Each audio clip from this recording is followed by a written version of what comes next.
I speak to you in the name of the Father, and the Son, and the Holy Spirit. You know, it's a belief of mine that God set the Easter principle in nature herself as a major key to understanding the world. You can take a Sunday drive and see what looks like a line of dead maple trees. But a farmer who knows better has hung buckets to catch rising sap. Won't be long before those apparently dead trees burst into life. James Fraser, in his book, The Golden Bough, argues that the vegetation cycle led to the belief in a God who would die and rise again. It could then be argued that Christianity was just one more nature myth. Christianity would then be derivative. It wouldn't be revelatory of anything beyond nature.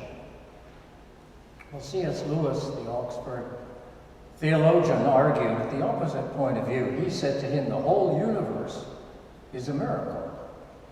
The miracles of Jesus, including his resurrection, are signature acts of the Creator. The Creator has got a style, and Jesus is consistent with that style. That style is locked into the Big Bang that started it all. Nature reflects that style. Rather than derivative, nature is revelatory of a much greater truth. Dylan Thomas, the Welsh poet, argued that death shall have no dominion. Dead men naked shall be one with the man in the wind and the west moon. Though they go mad, they shall be seen. Though they sink through the sea, they shall rise again. Though lovers be lost, love shall not, and death shall have no dominion. The great physician and pipe organist Albert Schweitzer once wrote a book called The Quest for the Historical Jesus. Schweitzer viewed Jesus as someone who saw the world being trapped in an endless cycle of suffering and death. And Schweitzer argued that the Jesus of history threw himself on the wheel of history in an attempt to stop its endless turning towards suffering and death.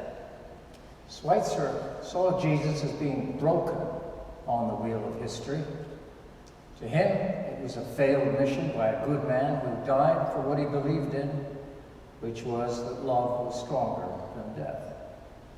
Joseph Sizu, a notable preacher, argued as devil's advocate. He said, "You will hear people say that good is a wonderful thing, but it won't work. Kindness is a supreme virtue, but don't expect anything to happen because of it. Brotherhood and sisterhood are always golden dreams, but only dreams. Forgiveness is a hollow hope. Hunger," he says, "will always gnaw. Pain will always prevail. Disease will always ravage. Ignorance will always have a toehold. And the horsemen of the apocalypse will always ride." It's not very hard to buy into all of these ideas, is it? We're disgusted with Russia's invasion of Ukraine and Israel's destruction of Gaza. The gap between the rich and the poor in the West is widening. Global warming is producing climate change, flooding some areas, giving drought in others, setting up destructive weather patterns that are increasingly more violent in intensity. You know, I'm finding it personally very difficult to find people who are optimistic about the future. Where's the hope, they say? Our problems are getting beyond us. What's happening to democracy? Where is justice? What's happened to progress? Why can't we as a human race get beyond our endless wars? Why can't we solve the problems of homelessness and prejudice and homophobia and terrorism? Why can't we make peace with nature and look after her? Why can't we stop making war? Father Kolbe was in a prison camp in the Second World War, he knew something nobody else in the camp knew. What did he know? There are dark, dark periods in human history. One of the darkest was in the period of the Second World War. And one of the darkest places of all was Auschwitz, the German prison and death camp. Not the sort of place where one would think that love or hope could grow. In 1941, a Polish prisoner had managed to escape from Block 14. What was the punishment for the inmates of the rest of the camp? To take the entire block, several hundred starving men who were hanging on to life by a thread, and force them to stay standing up until the escapee was hunted down.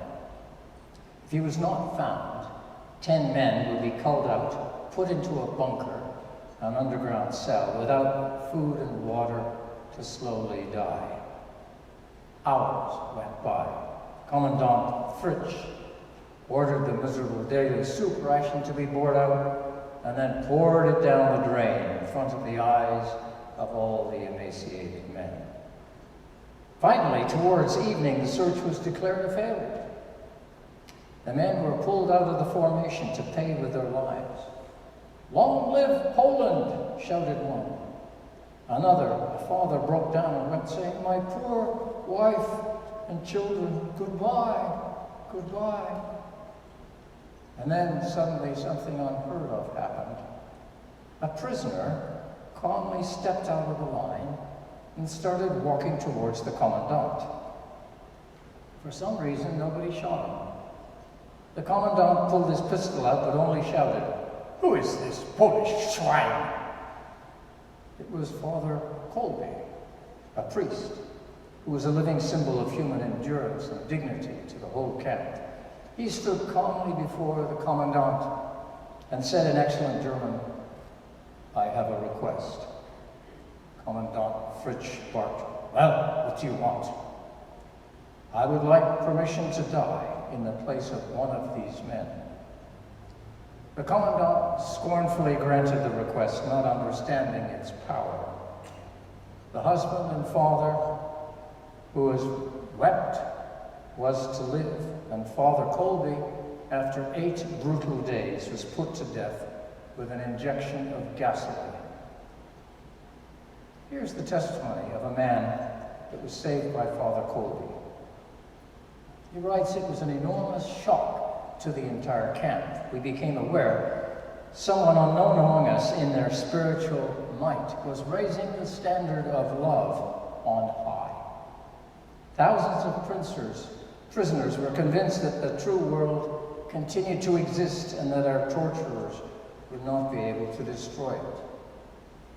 The author, Michael Nagler, who wrote The Search for a Nonviolent Future, said, "As every doctor knows, when a person is critically ill, the will to live can make the difference between life and death. In the death camps, everyone was critically ill. Thousands who would otherwise have died in that man-made hell got the courage to live on until the day of liberation," unquote. So what did Father Kolbe know? He knew a certain kind of love came into focus fully 2,000 years ago in the life of a man called Jesus of Nazareth, who had taught that the highest love of all was the love of the enemy. And he had died as a result of that teaching, of that lesson to the establishment of his day.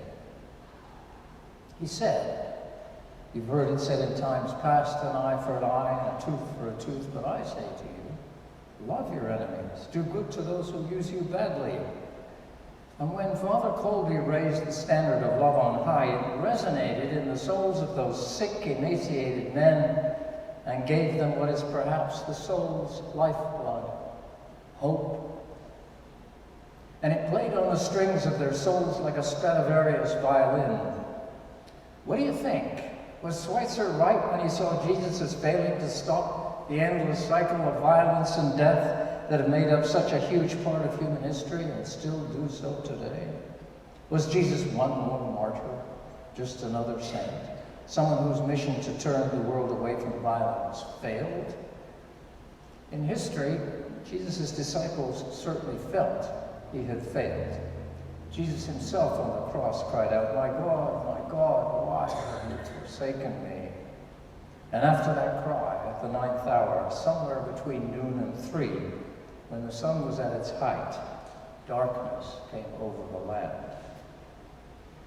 But that cry reached back through time, through the interconnectedness of everything, back beyond the dawn of history, to the very beginnings, back to the origins of matter itself and to the created purpose of the universe. There in the center of all things, that Good Friday cry, "Why have you abandoned me?"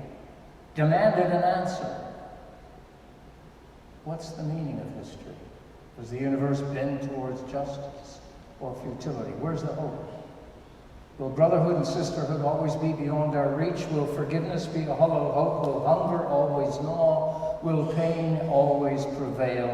Will the 4 horsemen of the apocalypse always grimly ride? Back and back, the cry resonated its way, cutting deeper and deeper into reality. That cry that came from Good Friday, Saturday passed in silence, in a deep, ominous waiting. And early on the 3rd day, a mystery began. The vice of death that had gripped Jesus' body suddenly began to tighten in the tomb from the inside out. Tighter and tighter the death vice became until suddenly the vice of death broke, lying twisted and broken on the floor of the tomb.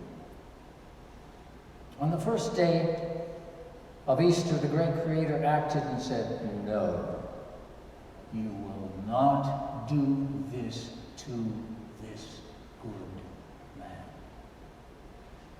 You will not finally kill someone who loved so much. I'm going to vindicate this man's teaching and example by raising him from the dead. I have not forsaken him."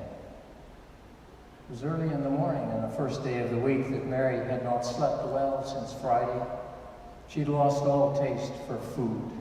She was running on pure adrenaline. Her eyes, bloodshot with fatigue and grief, were blinded by her tears. She came to the tomb to discover that the body had been taken away.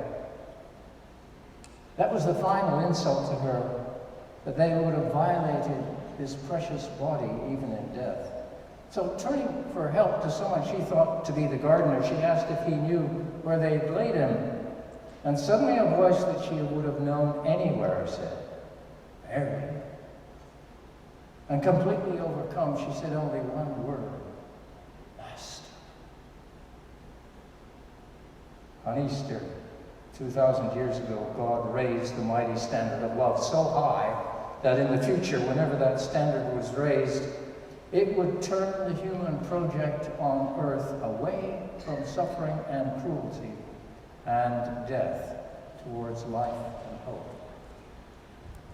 Whenever that standard would be raised, whether by Martin Luther King Jr. in America, or Nelson Mandela, or Bishop Tutu in Africa, or Mother Teresa, or a Gandhi in India, or by a certain priest in a Nazi death camp named Father Kolbe, it would be irresistible in its strength against the force of suffering, hate, and death.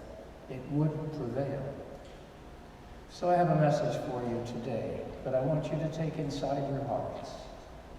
Whenever this standard of love is raised for you or by you, know this: whatever forces that have come against you that are in opposition to this kind of love will have to give way. For though lovers be lost, love shall not, and death shall have no dominion. That's what Father Kolbe knew. You can know it as well. Happy Easter.